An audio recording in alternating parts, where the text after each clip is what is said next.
Great. And And yeah. Rachel? I now live in the Swan Valleys of Western Australia, so I'm no longer really rural, unfortunately, but I did spend 11 years prior to moving back to Perth in two different rural communities. One was Kojonup, which is about 3 hours south of Perth on the way to the library. God, I'm thinking it's on the way to Albany. And then we spent 5 years in the wheat belt in a small town called Goomalling, where we ran the supermarket there. Great. Now, Fleur, I understand that you grew up in the country. So you grew up in regional South Australia. Is that right? Yep, I grew up in a little town called Orroroo, and try saying that when you've had a few wines.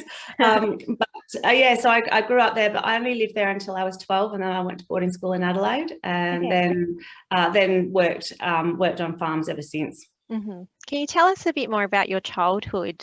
What was that like being on a farm in Ururu? I had an awesome childhood. We didn't actually live on a station at that point, so it's really it's station country, like it's at the base of the Flinders Ranges. So it's fairly arid type country. But my grandparents had a station sort of north of Orroroo. My parents had a fuel distributorship that covered about a quarter of Australia, and I spent a lot of time in the trucks with Dad going north through Alice Springs and out to Warburton and Giles Weather Station and those sort of places. Just meant to be, all these places where there were amazing characters. Coober Pedy was a very Wild West type town, as was meant to be. Both were and are opal mining towns, and there were some wonderful characters, some very fiery Greek characters through there. There was one time we took some fuel up, and one of the roadhouses had ordered some fuel, and the other one straight opposite hadn't, and there was all a bit of a barney about who was going to get the fuel and who wasn't.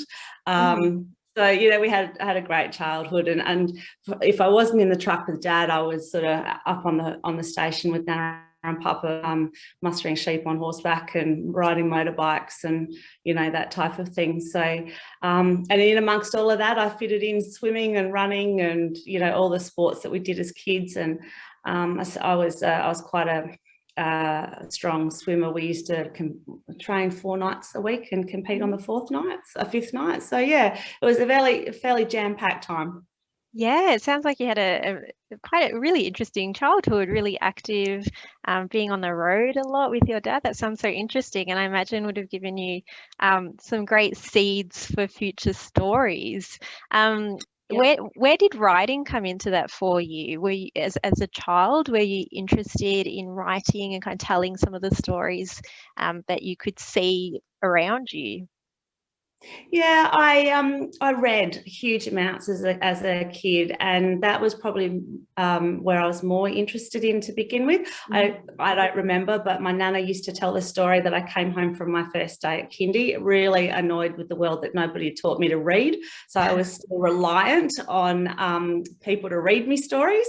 And I think that love of reading just grew into a love of writing. So when I was in primary school, I used to write a lot of Enid Blyton plagiarisms, and then we'd move on to high school, and of course teenage lovesick teenage poetry, where you're writing about your experiences and you've just had your heart broken, and you just put all of that on the page. And of course, like when I was in high school, so this is going to really show my age, but it was when there was only payphones around, and it was cheap to ring on an STD phone call on a Sunday, so we only got to speak to family on a Sunday when we were at boarding school. So we would write, and not that my parents often wrote back to me just because I was so busy, but my grandparents always wrote, and my auntie always wrote to me. So it would be this great big rush to get to the mailbox at the end of the school day to see who had written, and then you'd have to sit down and answer them like straight away. So writing has always been there. Mum and Dad obviously knew that I was destined to do something with writing, and they gave me a writing course when I first left school. But when I was a teenager, Rebellion was my middle name, so I did everything different to how they wanted me to. And so I went farming, and I'm so glad I did. I love that, and that's I see a lot. It's funny, I wrestle with myself a lot with that. I see agriculture as more worthwhile than writing. I'm not really sure why, but that's my wrestle, and it's not right. That's how that's just how I feel. Yeah. So did you ever do that writing course? I did 3 modules of it, and I got a contract, and I never finished it. Yeah. That's fantastic. Now, Rachel, your story's a little bit different because you didn't grow up on the land. In fact, I think you were actually born overseas. Is that right? I was born in London. I was listening to Fleur thinking everything the opposite that Fleur said is pretty much my childhood. So yeah, I was born in London, which is not rural at all. Then we moved to New South Wales. Until I moved to the country, I always considered, when I moved to the country when I was 25, I think my first child, it took me a few years to feel at home, and then I just fell in love with rural living and became what I call a converted country girl. And now I still go back to my old town of Goomalling once a month for book club. But yeah, I never grew up, I was not sporty like Fleur at all. And I had a single mum, and we didn't live anywhere near any rural community. I remember I did go to a farm on the Snowy Mountain, like not Snowy Mountains, a sort of Blue Mountain area with a school friend when I was about 7. And really, I remember that trip much more than I remember anything else, and just loved us being out around the campfire and just getting dirty and just, you know, being one with the nature. But that was sort of the only experience I ever really had. And in terms of reading, my mum read to me, saying like Enid Blyton, you know, we loved those books. I was obsessed with the Babysitters Club books, you know, I think about years 6, 7, 8. But then I never wrote anything really, and I never was a huge reader in high school. That's one of my biggest regrets, because I feel like I've missed so much reading time, and now there's so many books I want to read and I'll never ever get to. You know, it's way more books that, and I just didn't read at all in high school because I was more obsessed with boys. So it took me kind of a different route to get to, and it wasn't incidentally. Boys led me to writing, because I broke my heart at 17, and like Fleur said, I think that's a really sort of emotion. Your teen years are really, really emotional, especially with women. We're very dramatic, and the way I dealt with that was actually starting to write my experience of my broken heart, and I just really loved it. So I'd never, you know, I did okay in high school English and things like that, but I wasn't a big passionate reader, and yeah, I caught the bug. I think it's definitely a bug. Once you get it, it's very hard to get rid of it, no matter what your, you know, journey is or your success. But I just loved the ability to sort of put pen to paper or fingers to keyboard and really create a world and manipulate the characters. Whereas in real life at 17, life was not going the way I wanted it. On the page, I could make it go the way I wanted. I've learned since then, though, characters don't always do what you want, but I was young and innocent. So, yeah. Great. And can you tell us a little bit more about how you did end up in a country town? So it was after you were married? Yes. I've been married about a year, I think. I had a 3-month-old baby. My husband does come from farming / mining background. His stepdad was a farm manager, and they moved around a lot. So they pretty much lived in, he went to about 10 different schools and lived in pretty much every, you know, region of Western Australia, from right up north to almost the Nullarbor, and his family mostly comes from Southern Cross, so there's very sort of farming, you know, country background there, and he always loved it, but he fell into retail. He's a supermarket manager, and so was living in the city when I met him. And then when I had a baby and I was on maternity leave, he was really disappointed, unhappy kind of in his job. And I just saw this advert for a supermarket manager in Kojonup. I had never heard of the place. I knew nothing about it. He did. And I said, well, you know, let's just apply. If you get it, we'll go. If you don't, you know, we won't. And that definitely changed my life. It was a shock.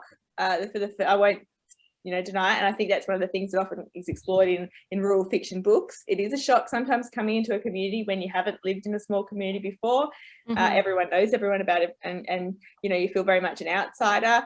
No, it's not everyone's cup of tea. And I've seen so many people over the years that I've met that moved to communities, and they just can't wait to get to Perth or escape.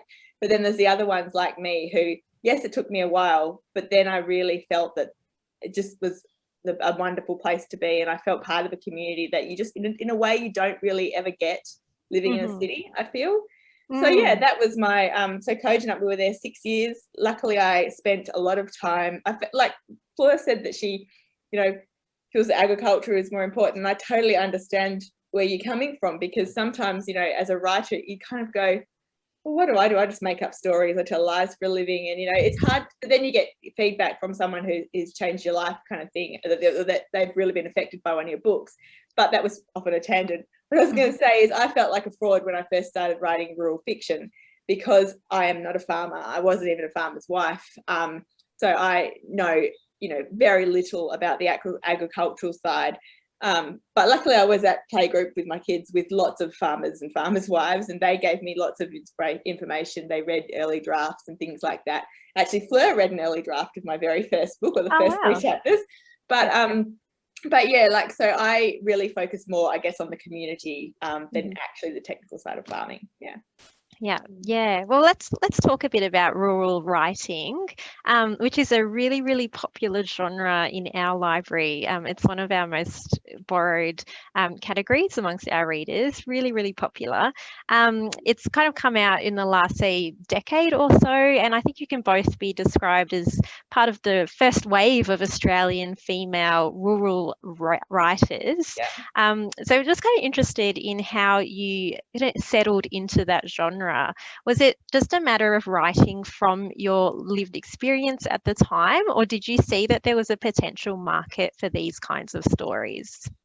I'll go first. So it's probably very different again to Fleur. So I'd been writing for about 10 years before I decided to write rural fiction, not getting anywhere. I was not having any success. I tried to write for Mills and Boon, so I had that romance sort of angle. I did a literary degree at uni, and they wanted to write the Booker Prize. No luck there either.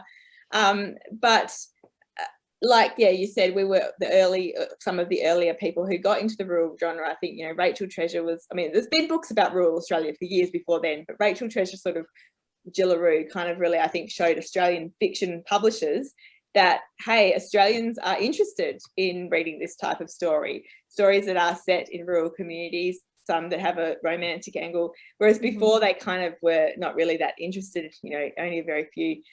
So actually when I came in, I think Fleur was already published, Fiona, oh my gosh, not closest friends, but Fiona Palmer, Catherine Hine, Mandy Magro, and Rachael Treasure, of course, and maybe a couple others. And I thought, honestly, I've probably missed the boat. You know, it's probably I'm too late. But since then, yeah, that I probably came in just as it was really, really exploding. So how did I get in there? Well, it was literally because I had been writing, as I said, for about 10 years. I was living in a small rural community, loving country life, and then getting rejections on my straight romance novels and thinking, you know what, I've been doing this for 10 years, I'm getting nowhere. I'd hardly see my husband. I dedicate all my time, you know, when the kids are asleep, to doing this rather than probably other things that I could be doing that might be more, you know, useful. I thought, I've got to give up. I've got to stop. I don't think I could have necessarily give up, but I really felt like at that stage it was time to give up. And one of my rural writing friends, a couple actually, Catherine Hine and Fiona Palmer, said, why are you jumping all these hoops trying to write for Mills and Boon? And they do have very specific criteria. Write a rural romance. You live in a small rural town. And as I said, I did feel a little bit like a fraud. So I thought, okay, I'm going to give this one last ditch attempt. I'm going to write a book that I want to read, and I'm trying not going to think about publication. And so at the time in Kojonup, I had, I think, I was pregnant, 2 young children. Sorry, that's right. No, 3 ones by then. So I had 3 little kids, and the youngest was a couple of months old. And unfortunately, the Theatrical Society was being revived in Kojonup. So a big part of the community hadn't been happening for about a couple of decades or whatever. My minor is in drama, and I really, really wanted to be involved. My husband worked. He was also a volunteer ambulance officer. It was just not the right time for me. So I thought, you know what? I'm going to write about the revival of the Theatrical Society instead. I'm going to draw on my friend's farming experience for the main character, the hero. And I'm just going to give it one last ditch attempt and see what happens. And here we are. Great. And that book became Jilted. That was Jilted, yeah. Yep. Fantastic. That was the first rural romance I read, and it was much fun. It was so much fun. Great. How about you, Fleur? How did you make the move into writing about rural stories? Yeah, the absolute opposite to Rachel. So I had two small children with disabilities, and I was living in an ATCO hut without any power and without a toilet. And Hayden was diagnosed with autism, and I was trying to help him. So I was writing children's books for him, and I was writing about things he knew. So, you know, the pet lambs and pet calves and the working dogs and all of this sort of thing. And I submitted one of these stories to my mentor of this. So one of the 3 modules that I did was writing a children's book from this writing course. And I submitted this book to my tutor, and he just said to me, "You're really hiding your light underneath a bushel. You should try and do something with this." So I didn't really know what to do. And that's one of the reasons I've started this writing course that I've got, was Between the Pages, because I had no idea how the publishing world worked. And, you know, to me, it was a really scary, mysterious business. You know, a lot of writers that I was reading were dead. Didn't seem like a great career choice. So, you know, it was one of those things I sort of fell into. So I went to, I researched agents, and I found an agent in Perth, and she took on the 2 children's books I had written, and she looked at the first 3 chapters I'd written of Red Dust and said, "Don't bother, you can't write. Don't bother with Red Dust." It took 14 years to sell the kids' books, and within 6 months or 8 months, I had a contract for Red Dust. So I took Red Dust back. I left her with the kids' books, and I submitted it to Allen and Unwin's Friday pitch day. And the first letter that I had back from Louise Thurtell was that my writing was really strong and commercial, but they hadn't published anything like that before. And they were scared to, you know, it was pretty way out there, because I was the first one published after Rachael Treasure with Jillaroo. So it was Rachael, me, and then Fiona Palmer. Yeah. And so they were quite nervous, so they sent me away. I actually resubmitted about a month or so later, and broke every single rule. If anyone does want to submit their manuscript, please don't give a publisher a reason to reject you, like I did. Luckily, Louise was able to see past all of that. She rang me one day and just said, I had 10 days straight in the sheep yards. We'd been crutching, and I had washing up to my ears. The house was a mess because I'd, you know, been working from daylight to dusk type time, and the woman just rings up out of the blue. It was before we had mobile phones, so it was on the landline. She goes, "Oh, hi, it's Louise." And I'm thinking, who the bloody hell is Louise? And then she goes, "Oh, from Allen and Unwin." I went, "Oh yeah, okay, yep, no worries." And she said, "I'd like to make you an offer on your book." And I didn't know what to do. I sort of thought, oh, I think I need to act really professional and ask questions and do all this type of thing. And so that was what I did. And the email that I got afterwards saying with the offer, like just stating the offer, was that I was the most unexcited author that she had ever made an offer. So I emailed her back and I just said, "You didn't see me jumping on the bed afterwards." Oh, that's fantastic. And what do you think is the appeal for readers around the rural genre? You can go first. Shall I go first, right?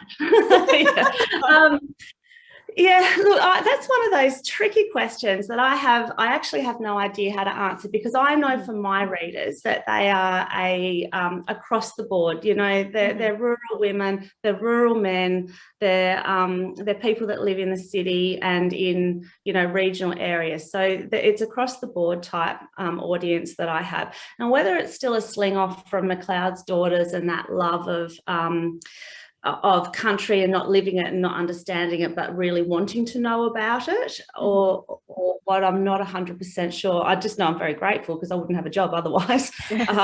But yeah, what I really like to do, and whether or not I do get feedback on this sometimes, is when I try and write about something that's really topical at the time within the agricultural industry. So a couple of books ago, I was writing about farm apps and how there were activists swarming onto people's farms and you know, causing, you know, biosecurity matters, problems, all sorts of problems with people that were living on the farms. And so I like to be able to take my world and a lot of the experiences I've had into people's lounge rooms, into wherever they read, not banging them over the head and telling them about us, but if you can just work in with a story that people sometimes go, wow, I wouldn't have ever known that unless I'd read that book. That's how I like to do it. But, you know, whether or not that's what they love about it, I don't know, but I have certainly have feedback on that. Yeah, I know. There you go. Sorry, Rachel. Certainly for myself, being fairly new to the genre, I think that's something I really appreciated, this insight into rural life that is very different from the life I live as someone in urban Melbourne.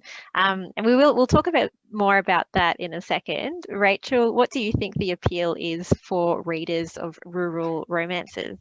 Well, I think what Fleur said is, I agree with everything she said as well. But I feel like with rural romance, it's a very wide genre. There are a lot now. So, you know, you're going to, like with any fiction, you're not going to get, you know, not going to love all of that. So everyone has their favourite authors and different stuff. But I've always felt there's a spectrum of rural romance. And at one end, or rural fiction, I should say, at one end you have, you know, really, really farm-based issues and environmental issues and things like that. And then at the other end, because it all sort of used to be grouped in rural romance, even if it was very small romantic elements, and I'm sure Fleur would agree with that. And then, so one end you've got more romance-focused books and not so much the farming sort of agricultural aspect. And I think people find appeal in all the different spectrums. So everyone, like, yeah, there's different reasons that people come to it. I mean, small town fiction is popular in America and England too. You got village fiction. And I think people like small communities of those aspects. But I also think that, yes, rural fiction can teach you about what it's like to live in a rural community. It can also educate you on issues that you don't necessarily know about. So it's appealing to people who live there because they feel like they're being recognised. We always like to see ourselves in fiction too, as well as reading, you know, about things that we don't know. And so there's that. But then people, like to learn more about the country that they live in and where things come from. But I think on a deeper level that, all romance books or fiction books, often the genres that we write in, such as rural crime, rural romance, they're dismissed as being not really about anything, you know, that important, and they don't explore, you know, good big issues and things. And yet all our books do. Like Fleur explores important farming issues. I've done some things like that, a little bit less, but I've also, you know, and Fleur does this too. We talk about the universal themes and emotions that affect everyone. So infertility, you know, grief, autism, Down syndrome. I've had a little girl with Down syndrome in one of my books. Infidelity, or like just the stuff that everyone can relate to, family relationships, and so I think, you know, there's a lot to offer in the rural fiction genre, and it gives you what other fiction genres do too, but it also gives you that sort of that farming, small town, country feel that is special, and it makes you feel part of something. I don't know. I'm hopeless explaining these things. No, I think that's a great summary of what people are looking for. And it's true, but I would say both your books are really quite different in style. I think, Rachel, what I've read of yours, they're so much fun. I've really enjoyed the romances that you depict. There's always an absolutely gorgeous hero and a very strong, dynamic, fantasizing female lead. I felt like I had to ask if these characters are drawn from real life. Well, I think yes and no, like not specifically. There's no one I've specifically written about, but I've met, and especially the heroes, I mean, and with the females, you know, I've met a number of amazing people in my rural experiences and in my other books that aren't rural, you know, and often it's people that inspire me in different ways. But I do have one funny story. A lot of people do come up and say, you know, where do I meet these guys on your covers? You know, there's all these gorgeous guys. Do you have their phone numbers? And I'm like, unfortunately, most of them are stock photos, and, you know, there's no town you can go to where you just walk in and there's a whole load of them at the pub waiting for you. Well, if there is, I haven't found it yet. But on the cover of Talk of the Town, the hero, or the cover model, is actually, or he was, the financial director at my publisher. at the time. Wow. He's very good looking, really lovely guy, and he reads rural romance. And I think that's one of the things Fleur mentioned before as well. Like, you know, we've got male and female readers. I got an email from a 25-year-old male from Adelaide the other day who said he found one of my books in the market and now has been reading all of them. It's the romance ones he's reading, not the more general women's fiction ones.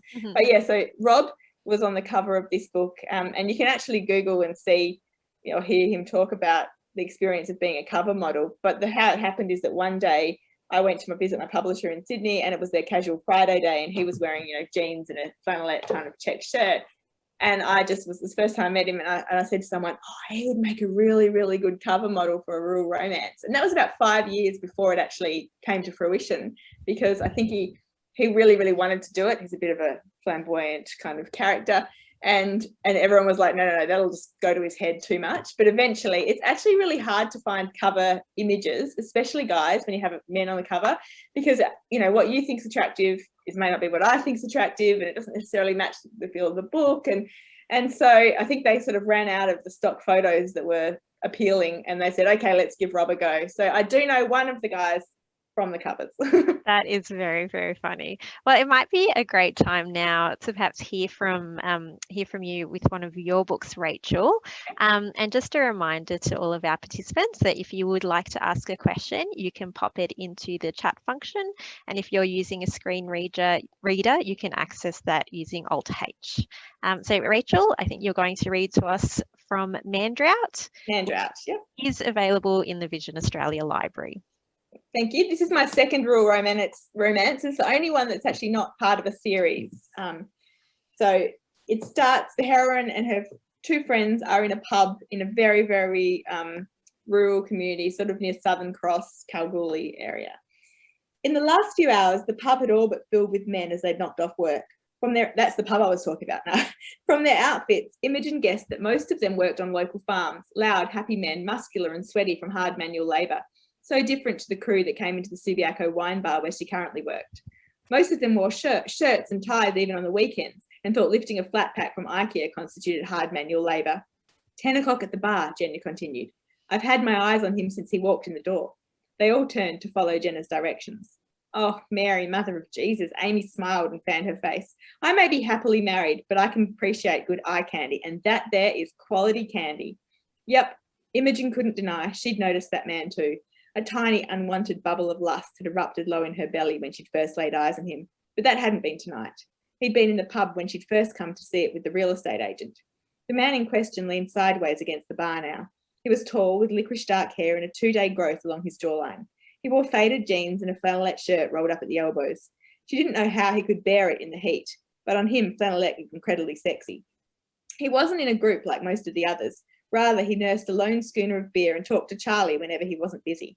The current owners of the pub also attended the bar, and meals were starting to be served, but Charlie made plenty of time to chat with this guy. Good Lord, I think we've been sprung, said Jenna with a slight giggle. Imogen refocused her attentions to see Charlie and the man staring at their table. The man said something to Charlie, he responded, and the man scowled and then turned back to his drink. He downed the last half in 2 seconds flat, then barely flicked her a glance as he stalked out of the pub. Imogen got the impression his quick departure had something to do with them. Unease washed over her.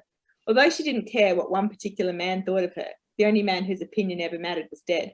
She didn't like being judged without a trial, and she had a feeling that's exactly what had just happened. There we go. Thank you. Oh, bit of excitement there. Thank you, Rachael. Yeah. Now, Fleur, as Rachael was describing, there is a real breadth within the rural romance kind of genre. And for me, reading your books, I felt like the romance was almost with the land itself. So many of your characters have a real devotion to the land, and it's so beautifully described by you. And your Detective Dave series has also been really, really popular, and I think that's also really kind of pushing what the genre is about. Is this something that's kind of deliberate in your writing, that perhaps you've moved away from some of the more typical tropes of rural romance writing that we might expect? Yeah, so I'll just let you in on a little secret that I don't believe in romance. I had a really, really shitty marriage, and I don't believe in romance at all. It's not something that I have ever read. It's not something that I've ever really written. Everybody likes happy endings. I just think that my experiences living with domestic violence and stuff really took any part of that out of me. And yet the romance is with the land. However, in saying that, Detective Dave Burrows is, if he was real, I would have married him. Like, so. he would be quite a catch. He would be a great guy in your life. Yeah. Don't you wish you could write real characters to life and then bring them into our lives? Don't think I haven't tried. So I actually have a detective friend in Perth, and he likes to think that Dave is based on him. Unfortunately for him, I had already created Dave Burrows in Red Dust, but when I rang the stock squad looking for some information right at the end of the publication of Red Dust, my mate has been with me ever since then, like reading everything that I wrote. Checks the investigation techniques and to see whether the storyline's plausible and all that sort of stuff. So because I write more rural crime, and I grew up reading, Enid Blyton and then on to Trixie Belden and, Patricia Cornwell's earlier stuff, and Michael Connolly is one of my favourite authors now. So, that real detective crime, forensic science stuff is what interests me. And for me, it's really safe, which sounds really funny when you want to murder somebody, being safe, but it takes away any, of those horrible feelings that I might have to experience if I was writing something that was a little different. Or watching a rom-com or something like that. They never work well with me. So it's a real personal choice to keep myself safe in what I write. But Dave is just such a fantastic character, and he's flawed as well as being perfect. He's a hothead, and his integrity is never questioned. But he will break the rules to make sure that the right outcome for that person happens as a copper. So.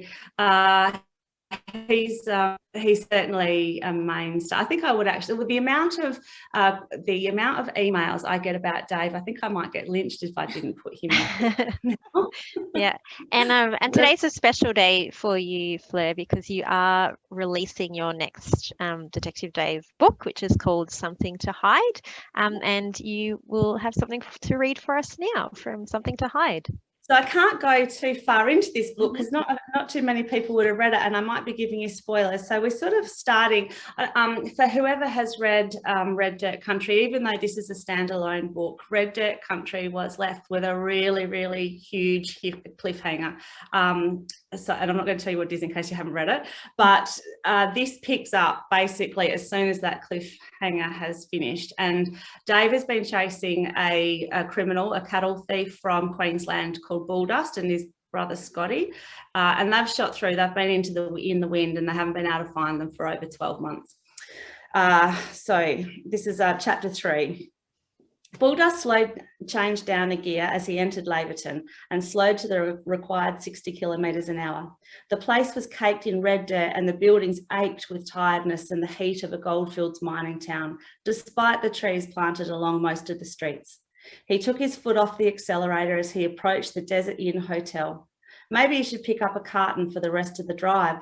There was still another 2 hours to go until he reached the camp that he and Scotty had set up nearly 6 months before. Mate, that could be a half a carton trip, he thought, and pulled over to the front of the hotel. The quietness of the town was broken by only a crow cawing overhead, and a gust of warm wind sent leaves scattering down the road. Even at 3 in the afternoon, people were sitting at the bar in the pub, some in high-vis shirts, mining companies' logos embroidered on the pocket. They'd finished their shifts and were having a pint before they headed to their accommodation to fall exhausted into bed, only to do it all again the next day. There were others, tourists, heading up the Great Central Road. He noticed 2 Land Cruisers, 200s, in the car park, hauling caravans along with 3 dusty 4-wheel drives with either a camper or swag secured to the roof. Nothing but a pain in the ass, thought. Go slow, and most of them know nothing about the bush, just cause trouble. Flat tyres, branches up through the radios, then some poor bastard has to go and rescue them. The continued stream of caravans and camper trailers gave Bulldust the shits.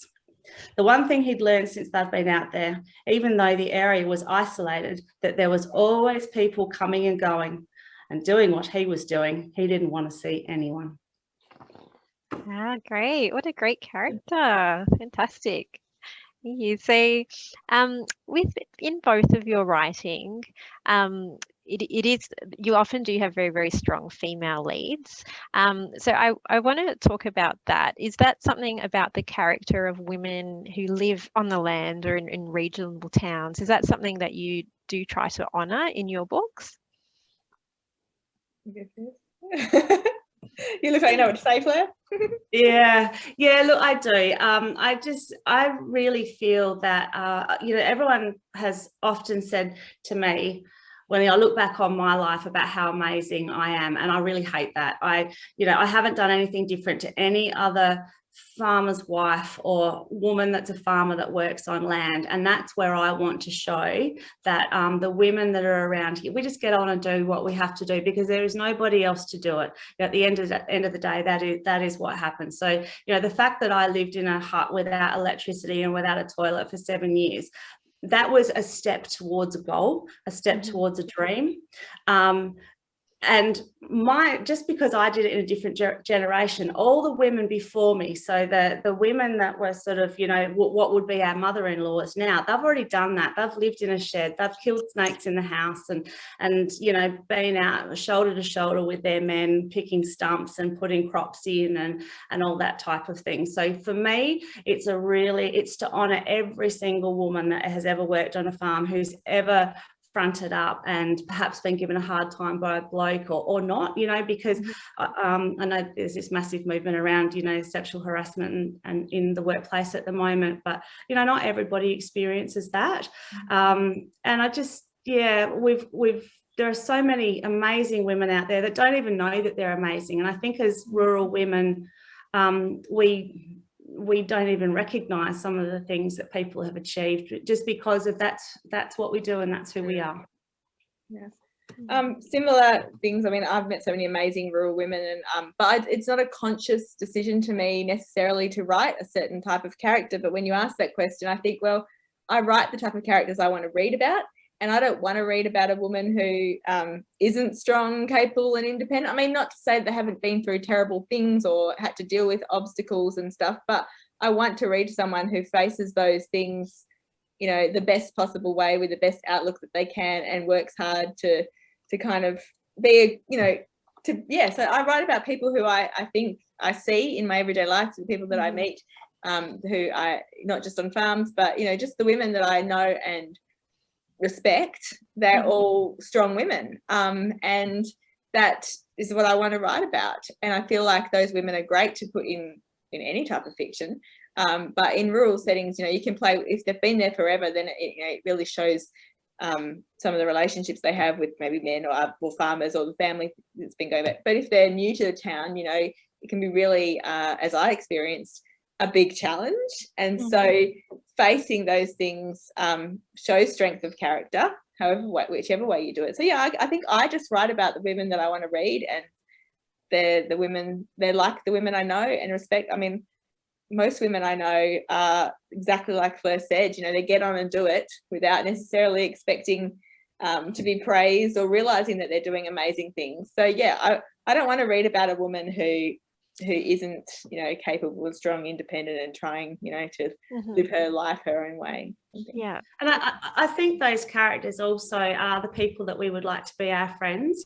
you know, who we like to go and have a beer with down at the pub or something like that. And I know that I tend to write women that are a lot more stronger than what I am, because I would aspire to be somebody like that. Doesn't necessarily mean, you know, so trust me, my heroines are way more capable than me in terms of a lot of things. Like, I can't even change a tire on a car, you know. Mine could all kind of do that probably, or maybe not one, but yeah, I had another thought. Oh, the woman I'm reading now too, I think, like, as Fleur mentioned, you know, current times definitely influence you as well, and real life. And, you know, I do like reading romance and happy ever afters, but that's not the same for everybody in terms of what it looks like. And so the current book I'm writing, you know, it's not your traditional happy ever after. She still keeps her career as an agricultural pilot, going off and, you know, coming back every now and then, but they have a different type of relationship. And I think that's what I like exploring in fiction, that you know, real life with a hopeful, happy ending, if that makes sense. Yeah. Yeah, fantastic. And I think that's really, I think what's resonated with me, Fleur, and what you've said about you write women who you'd like to be friends with. I think for me, part of the appeal of the whole genre is that it's also writing about places filled with people that you'd like to be connected to. I feel, coming into the genre, I feel this sense of community that you both evoke is a really, really special part of the experience of reading rural fiction. And I've really enjoyed reading about things like how the Country Women's Association kind of kicks into action when there's a local crisis, or how the town unites around the agricultural show, and so on. Given that you're both now so successful as rural writers, do your neighbours recognise your success? Do they know that you've got a fan base of people who just love reading these stories that you've written? Well, when I was living in rural communities, definitely. So there's a big thing, I'm sure Fleur will probably agree, that if you haven't been born or lived somewhere, I think it's like 37 years, then you're not a local. Okay. But whenever I go back to Kojonup and I've done a talk at the library, they claimed me as soon as I seemed to be published in, you know, so it's like Kojonup's own Rachael Johns, and I was like, I don't think that would have happened if this hadn't, you know. And so I think it's different. Like, obviously there, everyone kind of knew, although it was actually after I left, when I first got published, I just left and then got published. So Goomalling, where we lived, I mean, we were part of the community because we owned the supermarket. So we had my books in the supermarket. Everyone did know, and they'd come in, you know, and you have your some older, you know, male farmers who'd be like, well, when are you going to put me in a book? Oh, I think you should write a book about this. This happened on my farm today. Oh, look how, you know, everyone sort of wants to be in a book, and they were all excited for me and excited about the, you know, just having an author, I suppose, in town. But here, I don't even know if my neighbours know. I have never spoken to my neighbours on either side. That is terrible. It's just the street that I live in. And actually, I have with the lady next door, but by a phone, long story. But so I don't even know if they know. There we go. How about you, Fleur? I had a really interesting experience one day when we were out preg testing the cows, and the vet was out doing that, and I was running the cows up into the crush. He said to me, I've read this particular book of yours, and I reckon I can, and there was a Ponce in this book, like he was a right Ponce, and so I reckon I know who that is. And I have never, ever, ever written about somebody that I know again without them knowing. It was it was like, was it actually someone? He was, yeah, he was right. It was. Oh, and they got it. Wow. Yeah, which was actually, it was really frightening because you know, this particular person is fairly quiet around the community. You know, it was just, anyway, it really gave me a jolt. So I very careful about how I write those things now. And but yeah, look, I actually have to say, I really a lot of people know who I am and what I do, you know, not necessarily just through my writing, but through my other work, through domestic violence and you know, look, and in agriculture and stuff, what I do through there. But I love being in Esperance because nobody treats you any differently, and I'm just Rachael and Hayden's mum here, and that's what I really, really like about being home. You know, and I always will say that if I've got my makeup on, you don't get the real me. You've got my game day face. Yeah. You know, it's really okay. So you know, I appreciate the fact that, you know, that the town supports me when, you know, I've got a launch on here, and I specifically don't do launches or talk around Esperance at all, just because I am Rachael and Hayden's mum. And Rachael, my daughter, she's 21, she's just turned 21. She ran away to England so she should get out from underneath my banner. And we were in Margaret River a couple of weekends ago for her 21st, and we went on this wine tour. And we're sitting down talking to these three couples, including Rachael and I, on this tour. and we're just chatting away. And one of the guys was a truckie. And so I was talking to him about trucks and what my dad had done. And the woman turned around and she goes, "You were on Conversations with Richard Fidler the other day, weren't you?" And Michelle just about died. It was so embarrassing and distressing to her. So I just really try and keep a very low profile. That's hilarious. I was just going to say that I think as with authors, like a lot of us, happy not to be in the limelight. And the good thing is that you not usually are. So like I can go to my local shops and just go in my author clothes, which is literally, an old horrible t-shirt and leggings. I rarely put on makeup. So same with Fleur. If you've got my makeup, then, you've got a little bit more of me. I don't know, different type of me, but the same person, but yeah, sort of on. But occasionally you do get recognized when you're living in the city, I suppose. And it's usually when I'm on my way to get my eyebrows waxed, so they're really bad, waxed for like 4 weeks, or and I've got very thick eyebrows, and you're wearing the terriblest thing. And I had dinner with Fiona Palmer a few years ago, and we were just at a local pub in the hills, and we're just eating. You've got to be careful what you say. We've realized we were just eating our dinner, and nobody said anything to us. And then we posted, as you do these days, a photo of us on Facebook or Instagram afterwards. And two people that were there together, commented, and they said, "Oh, did you enjoy your fish and chips," or whatever it was? And like, they were sitting near us apparently. And so we're like, oh, be careful now. And I've had similar experiences to that, where I've rung and because Rex Airlines fly out of Esperance, and I needed to change some tickets and I couldn't do it online because the website wasn't working or something. So I've rung to change, and the head office for Rex Airlines is in Wagga Wagga, and I get the same bloody woman every time, and she always knows who I am. She's read the latest book.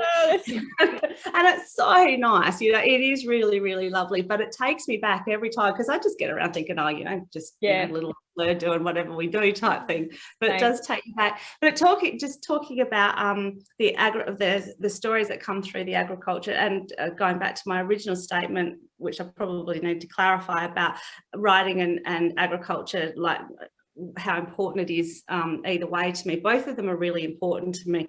But when I can grab stories from agriculture and put them into these books, that's just really important. So I just two really, really quick stories. My sister, when she was 9 months pregnant, she drives the truck for harvest, and she had something broke in the engine underneath it, and I can't remember what it was, but she was able to get underneath the truck because the mechanic's stomach was bigger than hers and he couldn't get under there. And he told her how to fix it from underneath, just from the outside. And when there was a dead cow out in the middle of the dam when I was still living out at the farm, and I had to swim out and get a chain around its neck to be able to pull it in. So I'm the strongest swimmer out of all of our family. So off I went, and it was as cold as charity, because deep dams, and you've got to be really careful you don't get cramps in dams and so forth. Anyway, going through this water, and I get near the cow to put the chain around its neck. I go, "Oh, that's so much warmer." And then I suddenly realized the whole reason it was warm was because the cow was decomposing and all the fluids were going out. That's even worse than I thought you were going to say. So you've got to go somewhere with those type of stories. You've got to be able to put them in a book. Wow. That's so great. So we're almost getting ready to wrap up. What does writing look like for you both now as you juggle your family life and your working life? How are you fitting writing in at the moment?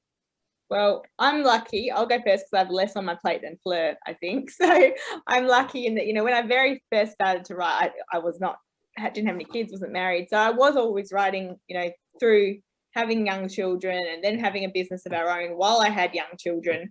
And it's funny because people will often come up to me at a library talk or something, and they'll say, "Oh, I'm going to write a book one day. I really want to write a book, but I don't have any time. I don't have the time to write a book because I've got 3 kids and we've got a business." And I'm like, "Yeah, you just described exactly the situation that I had when I was very much, it just started to really take off." And you make time for something that's important to you, you're never going to find it.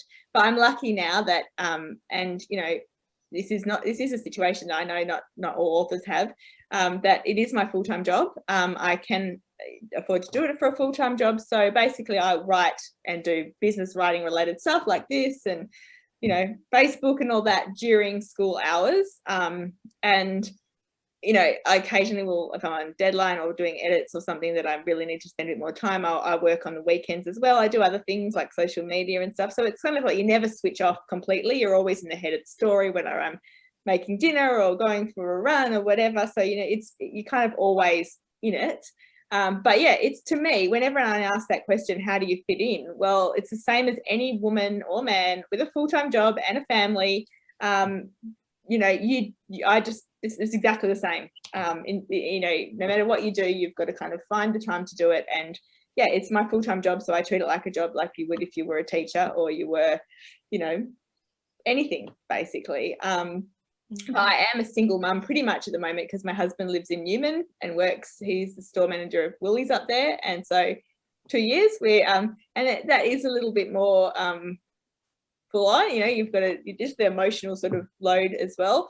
So yeah, but I should say as well, a couple of years ago I took a job at a local bookstore because I actually found when I had more things on my plate, so when my kids were little and not all at school, and when we ran a supermarket, and so I was working in there doing magazine returns and stuff, as well as doing, you know, the house stuff and cooking and that as well, and my husband was always good too, but you know, I was doing lots of stuff. I actually wrote a lot quicker and I wrote more, because I think the more you do, you know, you ask a busy person to do something. So a couple of years ago I decided to get a job in a bookshop casually, because I just felt like I needed also to get out of my own space and just to hear stories, like Fleur, you know, mentioned some of the things that she, you know, listens to, is part of on the land. I felt like just being stuck in this office all the time, I'm not hearing people talk, I'm not hearing their stories. So, you know, a lot of people are also rush to just become a full-time writer. But I think, you know, it's not necessarily the best situation. Sorry, that's my full spiel. Yeah, I'm totally with Rach on that. I think when I'm sitting in my office and I'm, you know, writing 2 books a year, that I'm very boring if I'm not doing anything else. I've got nothing else to talk to anybody about, and you've got nothing to actually write about.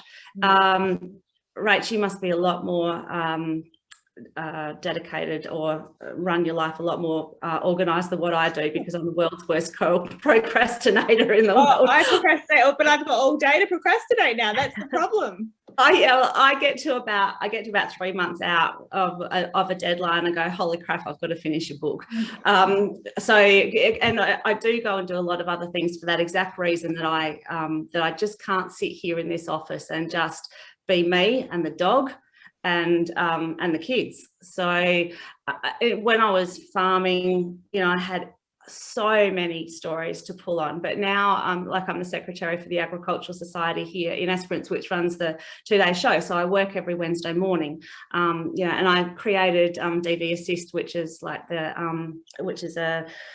a counselling service for rural people, only rural people experiencing domestic violence, and involved in a heap of other things with agriculture. So I never haven't got something else to do or someone else to talk to. And every time I pick up the phone, you know, I'm listening to the way that person talks, or how I can include it and into a character, or just their way they speak or the way that they act or something like that. It's more important to be engaged with the community than just stuck in an office. Yeah, I go to Rotary I'm Rotarian, so I go to Rotary as often as I'm here, I go to Rotary, and you know, see all the old fellas. Sacred if you're a writer, like you can't say anything around a writer. We might put in a book, definitely. Absolutely. I've got a friend that he died a couple of years ago. It's coming up to his 2nd anniversary, and he had these amazing sayings that would just make you crack up. Like you've never, something as politically incorrect as toe is a Roman sandal, you know, something like that. And it's just, he was a stock agent, and yeah, I've got a book of all those things that he has said, and occasionally I flick through looking for him, so I can still bring him into my books even though he's not here anymore. That's special. Well, that's kind of fantastic advice for writers, isn't it, about being involved in the world around you. And we thank you so much for bringing the world around you to us through your books. And we're so grateful for your time here today. We do have a number of both of your titles available on the Vision Australia Library in Daisy Audio for our members. So for any of our participants listening, if you'd like to add Fleur or Rachael's books to your bookshelf, you can do that through the iAccess website or give our team a call on 1300 654 656. We congratulate Fleur again on the release of her new book today, Something to Hide, which we will make available in the library as soon as we can. And Rachael, you've got a new book coming in a few months as well. Yes, it's not a rural romance. It's set in New Orleans in America, but it's How to Mend a Broken Heart. Fantastic. So keep an eye out for that one as well in the library. So thank you to all of our members who also joined us today. When you leave the webinar, you'll be taken to a short survey, which we do invite you to fill in. It will help let us know what you look for in our next In Conversation. We'd love to hear about the authors that you'd be keen to have featured. And our next event will be on the 19th of May, in conversation with Marie Yunan and Jill Sanguinetti about Marie's memoir, A Different Kind of Seeing. So you can find the details for that on the Vision Australia website. Thank you again, Fleur and Rachael, and to all of our participants. We wish you a very happy Easter. Thanks. Thank you, Leanne, and thanks for having us. Thank you. Bye-bye.